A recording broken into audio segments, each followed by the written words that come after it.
इस नए साल खुशियों की बरसातें हों, प्यार के दिन और मोहब्बत भरी रातें हों, रंजिशें नफ़रतें मिट जाएं सदा के लिए, सबके दिलों में ऐसी चाहते हों। Happy new year 2023। दोस्तों, आज के क्लास की शुरुआत में इन्हीं नव वर्ष की हार्दिक शुभकामनाओं के साथ शुरू करना चाहूँगा। और आज की क्लास बेहद ही ज़बरदस्त होने वाली है, जो कि टॉपिक होगा ट्रिगोनोमेट्री। बहुत ही ज़बरदस्त और ज़ोरदार क्लास होगी आप लोगों के लिए। यहाँ पर पहले मैं ट्रिगोनोमेट्री से संबंधित कुछ बेसिक बातें बताऊँगा, फिर एक्सरसाइज के सवाल से भी हम करेंगे।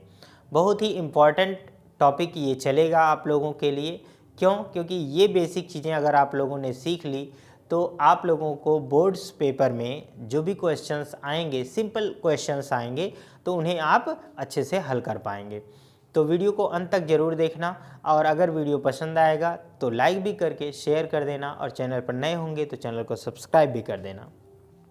खैर, ये बातें होती रहेंगी, लेकिन पहले पूरा वीडियो देखो, पसंद आएगा तो ही लाइक करना, नहीं तो डिसलाइक करके चले जाना। तो चलिए शुरुआत करते हैं आज की क्लास ट्रिगोनोमेट्री के साथ। और हम सबसे पहले बताना चाहेंगे ट्रिगोनोमेट्री यानी चैप्टर नंबर 8 ट्रिगोनोमेट्री है ना। यहाँ की शुरुआत हम करेंगे और ये हमारा होगा chapter number 8 class 10th NCERT mathematics. ठीक है, तो यहाँ से शुरुआत करेंगे हम अपने चैप्टर का। तो देखते हैं कि क्या है। सबसे पहले समझो ट्रिगोनोमेट्री का मतलब क्या होता है। त्रिकोणमिति क्या होता है भैया? त्रिकोणमिति। त्रिकोणमिति। अब यहाँ समझना, स्त्री का मतलब क्या होता है? तीन, है ना। और ये कोण का क्या मतलब होता है? कोण ही होता है। और इस मिति का मतलब होता है माप। क्या होता है भैया? माप। तो हम कहेंगे कि गणित की वह शाखा जिसके अंतर्गत हम तीन कोणों की माप का अध्ययन करते हैं उसे त्रिकोणमिति कहते हैं। हालांकि बाकी के भी त्रिभुज जो होते हैं उनमें भी तीन कोण होते हैं और तीन भुजाएं होती हैं, उनका भी हम अध्ययन कर सकते हैं। लेकिन जो त्रिकोणमिति होता है वो बेसिकली राइट एंगल ट्राइंगल पर डिपेंड होता है। राइट एंगल ट्राइंगल का मतलब क्या होता है? समकोण त्रिभुज। क्या होता है भैया? समकोण त्रिभुज। और आपको समझना पड़ेगा कि ये समकोण त्रिभुज क्या होता है। ऐसा त्रिभुज जिसका एक कोण क्या होता है? 90 डिग्री का होता है। कितने का होता है भैया? 90 डिग्री का। एक कोण 90 डिग्री का होगा, बाकी जो दो कोण होंगे वो हमारे न्यून कोण होंगे। ये आपको समझ के रखना है।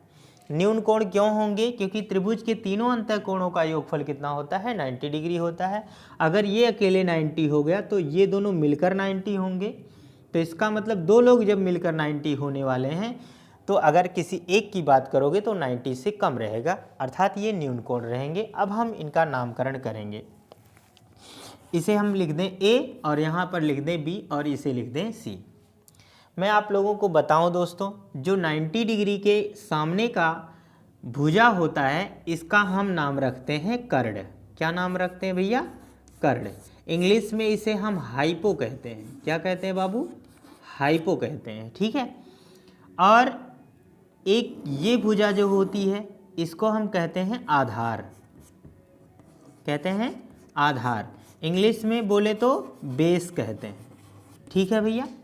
और ये वाली भुजा एक जो होती है इसका हम नाम रखेंगे लंब। एक होता है लंब, जिसको हम इंग्लिश में कहते हैं परपेंडिकुलर। क्या कहते हैं भैया? परपेंडिकुलर। ठीक है, परपेंडिकुलर। यहाँ पर ये जो कर्ण है ये फिक्स रहेगा। ये फिक्स रहेगा, मतलब 90 के सामने वाली भुजा जो होगी वो हरदम कर्ण ही होगी। लेकिन ये जो हमारा आधार है और लंब है वो सिचुएशन के हिसाब से बदलते जाएंगे। जिस एंगल को हम कंसीडर करेंगे, मतलब अगर ए वाले से सवाल हल कर रहे हैं तो ए के बगल वाला जो होगा वो आधार हो जाएगा और ए के सामने वाला क्या होगा? लंब हो जाएगा।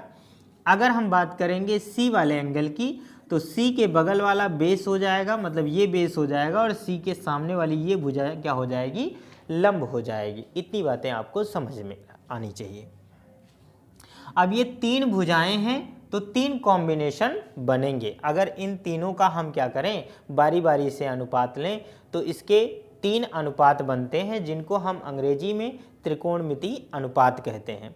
वैसे ये 3 मुख्य अनुपात होते हैं और अगर इनका उल्टा किया जाए तो 3 और होंगे, कुल मिलाकर 6 त्रिकोणमिति अनुपात होते हैं। हम बात कर रहे हैं अगर हमने इस कोण को कंसीडर किया, थीटा ले लिया, क्या ले लिया, थीटा। आप चाहे थीटा कहो या सिर्फ ए को ही मान लो, कोई फर्क नहीं पड़ता। ये थीटा जो है वो ग्रीक अक्षर है, तो यहाँ पर हम लिखेंगे भैया साइन थीटा बराबर, अगर हमने साइन थीटा लिया है तो इसका फॉर्मूला होता है लंब बटे कर्ण। क्या होता है बाबू, लंब बटे कर्ण। ये आपको याद रखना है, ये अनुपात है, अनुपात मतलब बटे होता है। अब ये साइन थीटा हमने क्यों लिखा, क्योंकि थीटा वाले कोण को हमने कंसीडर किया है। इस थीटा की जगह पे ए भी हो सकता है, हम साइन ए भी लिख सकते हैं। वैसे ये जो साइन है इसको हम साइन SINE पूरा लिखते हैं, इसको हिंदी में कहते हैं ज्या। क्या कहते हैं बाबू, ज्या कहते हैं। लेकिन भैया अगर आज के मॉडर्न ज़माने में अगर ज्या पढ़ोगे तो नहीं समझ में आएगा, इंग्लिश का ज़माना है इसलिए इंग्लिश ही पढ़ो, ठीक है, साइन पढ़ो, ठीक है, ये बेहतर होगा। और ऐसे ही एक और अनुपात लिया जाता है, जब हमने क्या किया, लंब और कर्ण का अनुपात लिया तो इसको साइन बोलेंगे, और आधार और कर्ण का अनुपात लेंगे तो इसको हम क्या बोलेंगे, कॉस, है ना। तो यहाँ पर हो जाएगा आधार बटे में कर्ण, ठीक है। फिर अगर हमने इसका कर लिया तो अब इन दोनों का भी कर लेते हैं, तो इसको हम बोलते हैं टेन थीटा। अगर हम टेन थीटा लेंगे तो ये हमारा रहेगा लंब बटे में कर्ण, ठीक है। ये हो जाएगा हमारा, तो लंब बटे में आधार, ठीक है। ये आप पूरा लिख सकते हैं। अगर हम इन तीनों का रिवर्स करें, क्या करें, रिवर्स करें, मतलब क्या करें, व्युत्क्रम करें, उल्टा करें, यानी कर्ण बटा लंब करें, तो क्या हो जाएगा, तो साइन, इसका अनुपात भी बदल जाएगा। साइन का जो अपोजिट होता है वो हमारा होता है कोसेक थीटा, और ये लंब बटे जो कर्ण है, अब इसका नाम हो जाएगा कर्ण बटा लंब हो जाएगा। और यहाँ पर देखो कॉस थीटा का जो अपोजिट होता है वो हमारा सेक थीटा होता है, इसको हम क्या बोलते हैं भैया, कर्ण बटे आधार बोलते हैं। क्या बोलेंगे, कर्ण बटे आधार। और टेन का जो उल्टा होता है वो हमारा होता है कॉट थीटा, ठीक है, कोटेंजेंट। और ये हमारा लंब बटा आधार है तो यहाँ पर आ जाएगा आधार बटा कर्ण। वैसे इसे याद करने का एक और तरीका है जो कि हम शॉर्टकट आप जानते भी हैं, मैं फिर भी बता रहा हूँ। आज मैं आप लोगों को इसको याद करने की 2 ट्रिक बताऊँगा। देखो ये बहुत ज़्यादा कन्फ्यूजनेबल है, क्योंकि लंब बटा कर्ण, लंब कर्ण आधार, लंब कर्ण आधार सब में मिक्स है, कौन किसका है बहुत सारे बच्चे भूल जाते हैं। तो इसके लिए हमारे पास जो ट्रिक है वो क्या है भैया, लाल बटे कक्का, चच्चा नहीं कक्का, लाल बटे कक्का। ये फॉर्मूला आप लोगों ने अपने स्कूल में भी पढ़ा होगा या कोचिंग में भी पढ़ा होगा, कोई टेंशन नहीं है, ठीक है, लाल बटे कक्का। तो ये 3 चीज़ें आपको याद रखनी है, साइन कॉस टेन। क्या याद करना है, साइन कॉस टेन। तो ये साइन का मान होगा और ये हमारा कॉस का मान होगा और ये हमारा किसका मान होगा, टेन का, ठीक है। अब ये साइन के बगल में चाहे वो थीटा हो, ए हो, बी हो, कुछ भी हो, वो हमें ये कंसीडर करना है कि वो कोण कहाँ पर है ना। बाकी साइन का मान जो होगा वो इसी तरह से रहेगा, लंब बटे कर्ण। एल का मतलब क्या है, लंब है, और के का मतलब कर्ण है। बहुत ही बेसिक सी बात है, लंब बटे कर्ण। और कॉस का जो मान होगा वो आधार बटे कर्ण हो जाएगा, ऐसे ही टेन का मान जो होगा वो लंब बटे आधार हो जाएगा। बस आपको अगर इतना याद हो गया तो साइन का जो उल्टा होता है वो हमारा होता है कोसेक, तो कोसेक बराबर हो जाएगा कर्ण बटा लंब हो जाएगा, ऐसे रिवर्स होता रहेगा, ठीक है, इधर से आए तो इधर से। और ऐसे ही कॉस का जो उल्टा होता है सेक, तो सेक कर्ण बटा आधार हो जाएगा, और टेन का जो उल्टा होता है वो हमारा होता है कॉट, तो आधार बटा लंब हो जाएगा। इस तरह से आप याद कर सकते हैं। आपको करना क्या है, बस लाल बटे कक्का का एक फिगर अपने दिमाग पे सेट करना है और सामने ऐसे ही समझो कि LAL/KKA ऐसे लिखा हुआ है। जब भी आपसे कोई पूछना शुरू करे तो धड़ाक से जवाब दे देना है। एक बात और मैं रिवाइंड कर दूं कि त्रिकोणमितीय अनुपात कितने होते हैं भाई? 6 होते हैं। 3 इसके ये मेन होते हैं और 3 इसके अपोजिट होते हैं। एक बात आपको याद रखनी है, बहुत सारे टीचर्स या स्टूडेंट पूछ लेते हैं कि त्रिकोणमितीय अनुपातें क्या हैं, कितनी होती हैं, तो आप कंफ्यूज हो जाते हैं। तो इस बात को ध्यान रखना है। अब ये तो बात हुई हिंदी मीडियम वालों के लिए, ये आसान है। अब आइए हम इंग्लिश मीडियम वालों के लिए भी एक नया ट्रिक बताते हैं, जिसको कहते हैं, समझना ध्यान से, पंडित बद्री प्रसाद बटे हरी हरी बोल और सोना चांदी तोल। सोना चांदी तोल, ये साइन cos 10 हो जाएगा। ठीक है, बहुत ही आसान है। जैसे हम यहाँ एल लिखे हैं ना, वैसे वहाँ पी लिखे हैं। अब ये इंग्लिश नेम है। P फॉर परपेंडिकुलर और H फॉर हाइपो, यानी परपेंडिकुलर अपॉन हाइपो। ये किसको कहता है? साइन को, मतलब लंब बटा कर्ण। ये लंब है, ये कर्ण है। वही बातें यहाँ पर भी हैं। क्या हमने कहा, एक बार फिर से सुनना। पंडित, देखो हिंदी में भी लिख दो इसे, पंडित बद्री प्रसाद हरी हरी बोल। ठीक है, ये इसका पहला अक्षर लिखा गया, पंडित बद्री प्रसाद हरी हरी बोल सोना चांदी तोल। यानी साइन का परपेंडिकुलर अपॉन हाइपो हो जाएगा, कॉस का बेस अपॉन हाइपो हो जाएगा और टेन का परपेंडिकुलर अपॉन बेस हो जाएगा। तो इस तरह से भी आप याद कर सकते हैं। काफ़ी अमेजिंग है, आपको पसंद आ रहा होगा। ठीक है, तो सबसे पहले आप लोगों को इन बातों को ध्यान में रखना है। अगर आपको ये बातें पता हो जाएंगी तो आगे आप बहुत सारी चीज़ों को हल कर पाएंगे। आइए हम कुछ और बातें बताते हैं। इसको आप वीडियो को पॉज करके स्क्रीनशॉट ले सकते हैं। ठीक है,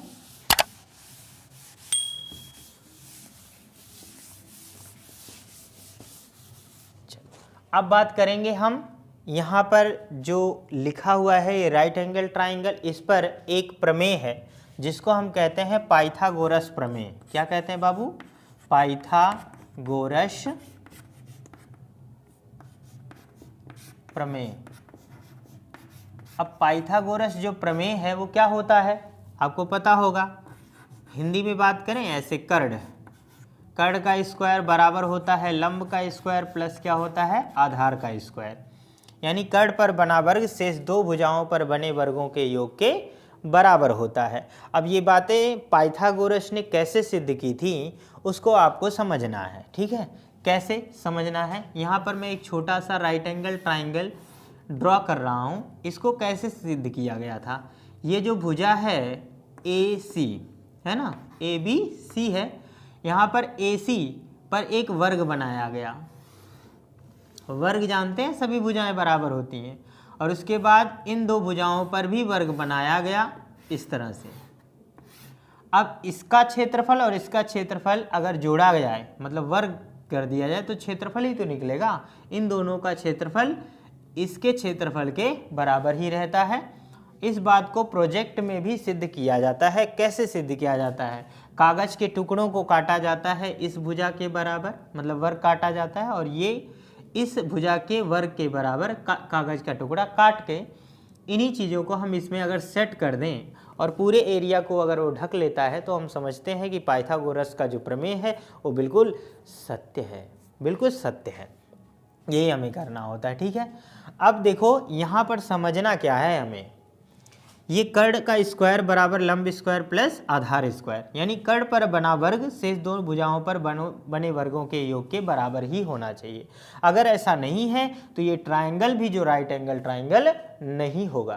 तो ये राइट एंगल ट्राइंगल नहीं होगा। अगर ये सिद्ध नहीं होता है तो, अगर ये सिद्ध होता है तो हम ये भी कह सकते हैं कि ये राइट एंगल ट्राइंगल है। मतलब ये अगर 3 है, ये 4 है, तो ये 5 होना चाहिए। ये आप जानते भी हैं। और वैसे हम निकालना चाहें, अगर ये 3 सेंटीमीटर बेस है और ये 4 सेंटीमीटर बेस है, तो कर्ण का मान कितना होगा हम निकाल सकते हैं। यहाँ कर्ड का स्क्वायर बराबर ये हमारा आ जाएगा 3 का स्क्वायर प्लस यहाँ पर कितना हो जाएगा 4 का स्क्वायर। अब आप देखो ये कर्ड का स्क्वायर बराबर 3 त्रिका 9 प्लस 4 चौके 16 और ये कर्ड स्क्वायर बराबर हमारा आ जाएगा 25। तो कर्ड बराबर क्या हो जाएगा अंडर ब्रैकेट 25, इसको हम लिख सकते हैं अंडर ब्रैकेट 25 का अगर हमने गुणनखंड किया तो 5 गुणे 5 और ब्रैकेट में जिसका जोड़ा बन जाता है उसको हम एक बार बाहर कर लेते हैं तो 5 का जोड़ा बन गया तो ये आ जाएगा 5 सेंटीमीटर। ये बहुत सिंपल सा और बहुत ही फेमस एग्जाम्पल्स है, सभी को ये पता होता है। आइए कुछ और एग्जाम्पल्स लेते हैं जिनमें हम कर्ड का नहीं बल्कि किसी और भुजा का मान निकालेंगे। ठीक है, फटाफट से वीडियो को पॉज करके स्क्रीनशॉट ले सकते हैं आप। मैं इसे मिटा दूं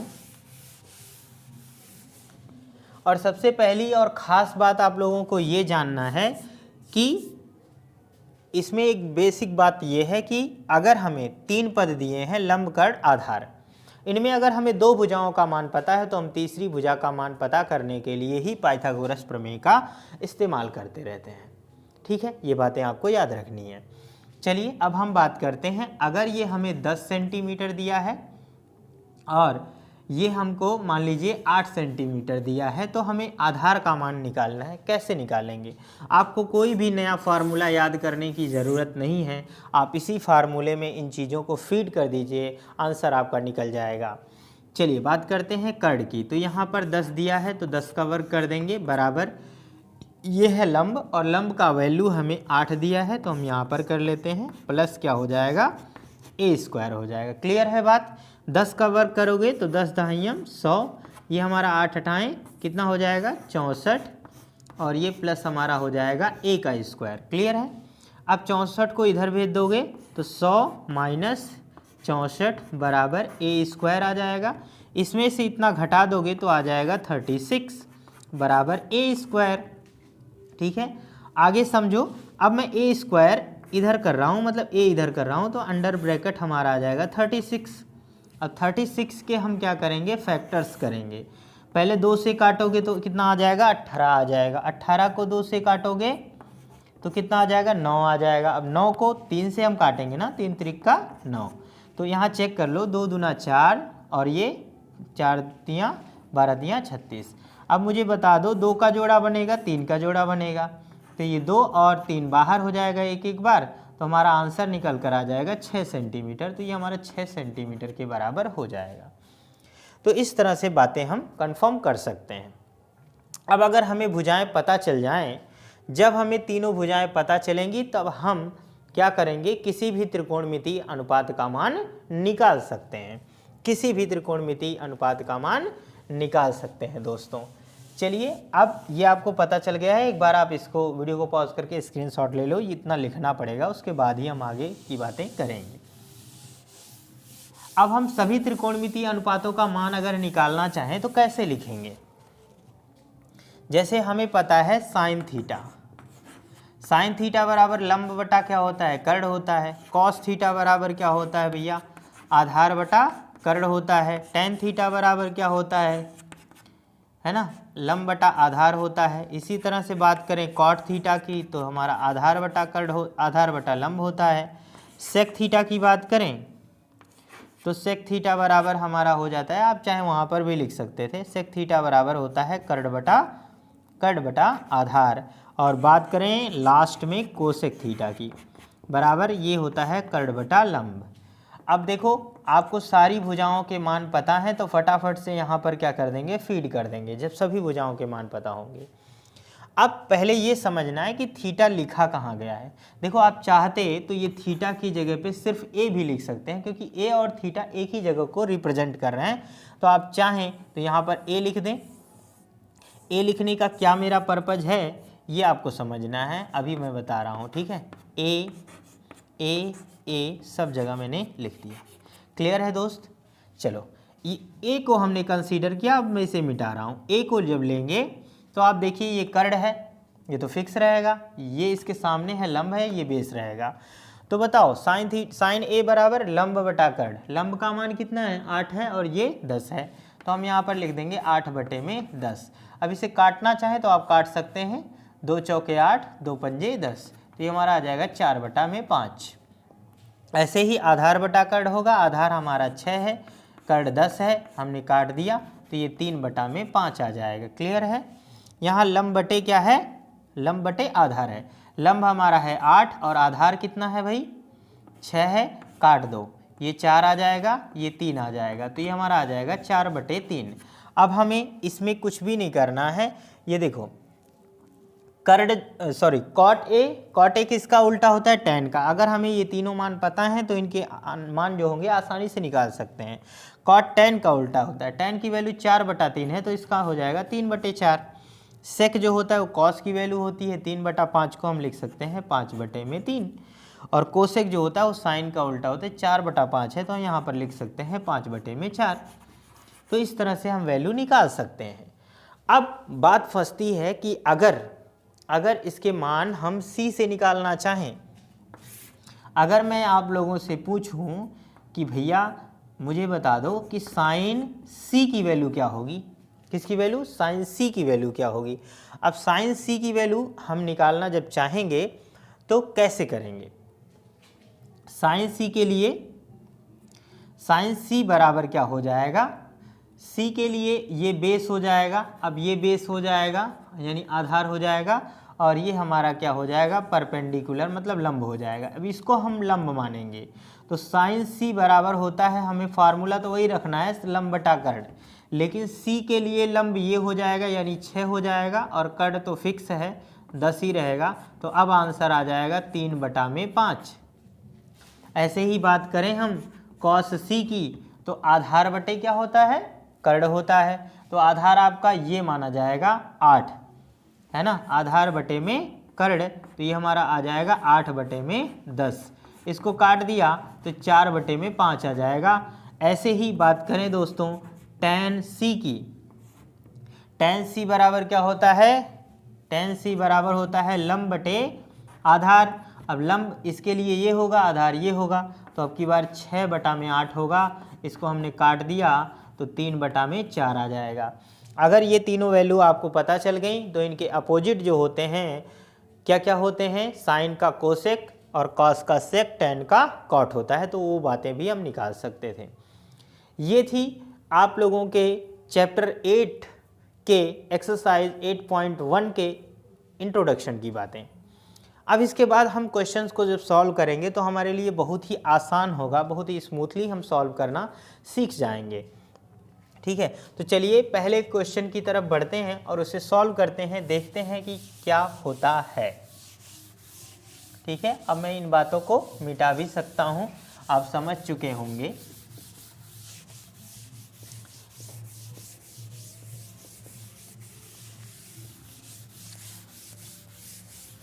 तू जो नहीं है दो कुछ भी नहीं। बात करेंगे दोस्तों क्वेश्चन नंबर 1 की। बुक मेरे पास है, आपके पास बुक होनी चाहिए, या मैं क्वेश्चन को बुक से रीड कर रहा हूँ, यहाँ से आप लोगों को क्वेश्चन को समझाऊंगा। आप अपने पास बुक रखिए, नहीं है तो भी चीज़ें बिल्कुल अच्छे से समझ में आएंगी, टेंशन नहीं लेना है। ठीक है, मैं हर चीज़ों को एक एक करके पढ़ रहा हूँ। त्रिभुज ABC में जिसका कोण B समकोण है, तो हम एक त्रिभुज बना लेते हैं ऐसा ही। ठीक है, जिसका कोण B जो होगा वो समकोण होगा, ये हमने बता दिया। तो हम कर लेते हैं AB और इसको C मान लेंगे। बाकी हमें दिया है AB बराबर 24, यानी ये हमारा हो जाएगा 24 सेंटीमीटर, और हमें दिया है BC की वैल्यू हमें दिया है 7 सेंटीमीटर। तो हमसे सवाल किया निम्नलिखित का मान ज्ञात कीजिए। तो यहाँ पहला सवाल है हमारा, चेक करते हैं भाई, साइन A और कॉस A की वैल्यू हमें निकालनी है, और सेकंड जो हमारा सवाल है वो है हमारा साइन C और कॉस C की वैल्यू हमें फाइंड करनी है। बहुत ही स्मूथली करेंगे। ठीक है, पहले मैंने आप लोगों को बताया जब तक हमें तीनों भुजाओं के मान नहीं पता होंगे तब तक हम कुछ भी नहीं कर सकते। ठीक है, सपोज अगर इन दो भुजाओं के अनुपात ही निकालने हो तो निकल जाएगा, लेकिन जिसमें हमें कर्ण की भी ज़रूरत पड़ेगी, तीसरी भुजा की भी ज़रूरत पड़ेगी, तो हम कैसे निकालेंगे। इसलिए कोई भी सवाल हो तो सबसे पहले आपको तीनों भुजाओं के मान पता होने चाहिए, लंब, कर्ण और आधार। तो यहाँ पर क्या क्या चीज़ें दी गई हैं, अगर हमने ए को लिया तो ये आधार हो गया, ये लंब हो जाएगा, ये तो कर्ण फिक्स रहेगा, ये 90 डिग्री है। ठीक है, अब समझो कैसे करेंगे। हम सबसे पहले पाइथागोरस प्रमेय लगाएंगे। क्या लगाएंगे? पाइथागोरस प्रमेय से ये कर्ण का स्क्वायर। अब कर्ण हमारा क्या है? AC है, फॉर्मूला आप जानते हैं कर्ण का स्क्वायर ना। तो ये हमारा हो जाएगा AC का स्क्वायर बराबर हो जाएगा AB का स्क्वायर प्लस BC का स्क्वायर। भाई मैं ये कर्ण का स्क्वायर बराबर आधार स्क्वायर प्लस लंब स्क्वायर ही लिख रहा हूँ, टेंशन नहीं है। बस इसको हमने AB और BC इन सब पदों में लिख दिया है भुजा के नाम से।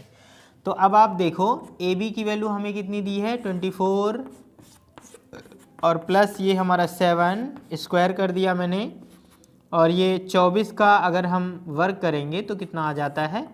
576 प्लस 7 का 49 आता है। अगर हमने इनको ऐड कर दिया तो ये 625 हो जाएगा, जो कि हमारे AC स्क्वायर की केवल वैल्यू है। हमें चाहिए AC, तो इधर से वर्ग हटेगा तो इधर रूट लग जाएगा 625।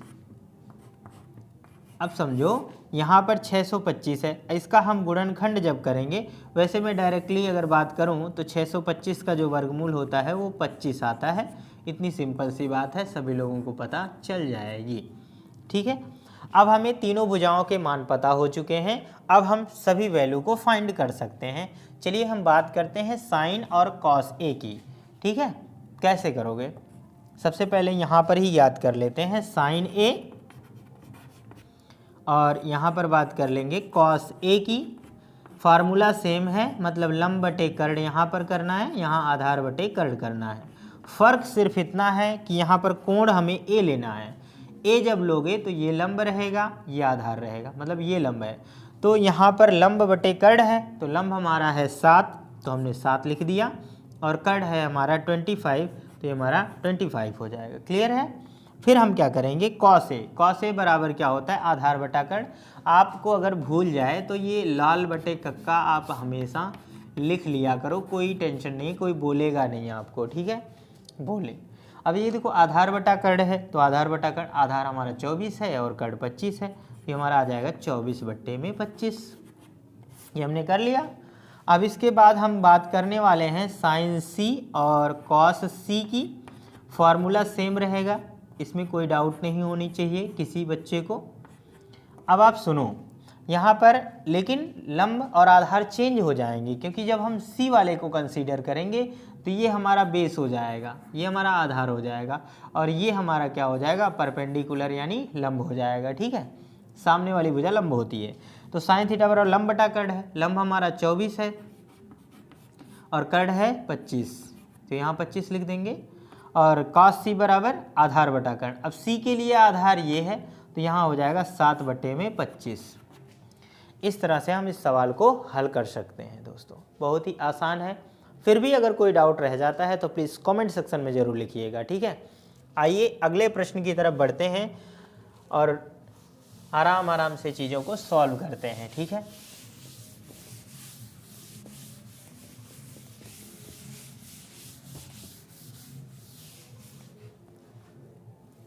चलो बात करते हैं नेक्स्ट क्वेश्चन की।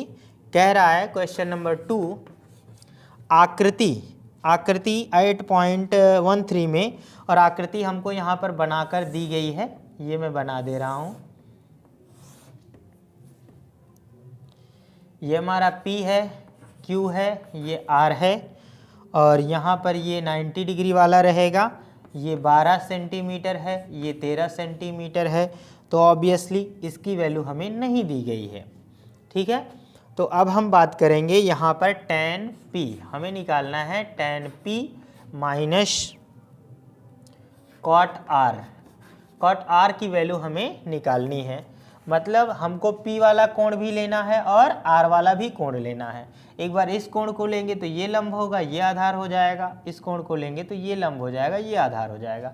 लेकिन पहले ये तीसरी भुजा का मान हमें निकालना होगा। निकाल लो। कैसे निकालोगे? देखो, हमें पता है कि कर्ण का स्क्वायर, और कर्ण का नाम क्या है जरा चेक कर लो, PR, और बराबर इन दो भुजाओं का हम कर लेते हैं तो ये हमारा एक हो जाएगा PQ का स्क्वायर प्लस QR का स्क्वायर, ये हमने कर लिया। अब देखो हमें PR की वैल्यू दी गई है कितनी, 13 का वर्ग कर लेंगे, प्लस PQ हमें पता है 12 का स्क्वायर कर लेंगे, प्लस हमें QR की वैल्यू नहीं पता, ऐसे लिख लेते हैं, ये 13 का वर्ग 169 हो जाएगा, 12 का 144 आ जाता है, प्लस ये हमारा QR का स्क्वायर रहेगा।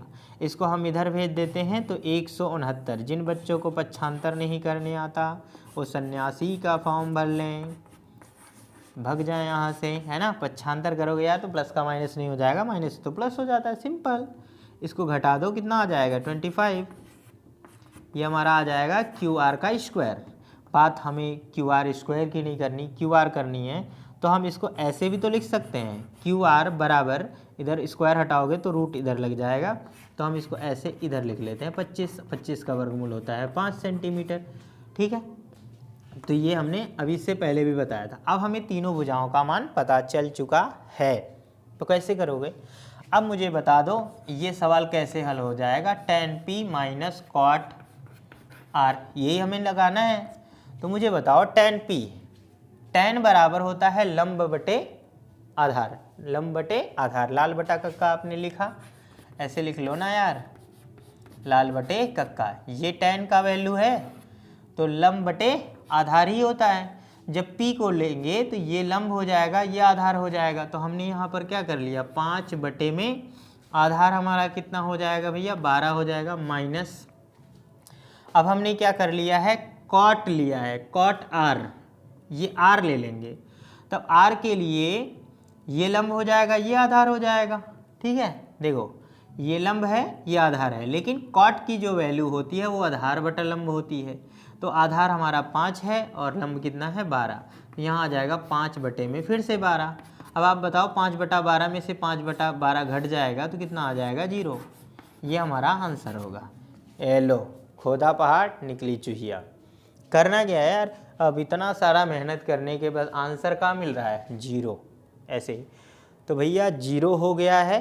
अब हम क्या करेंगे, आगे के क्वेश्चंस को अगली वीडियो में सॉल्व करेंगे, क्योंकि ये वीडियो लंबा हो जाएगा और आप भी शायद बोर हो जाएंगे, और अगर आपको भी नींद आ रही है तो चलें गो टू बेड।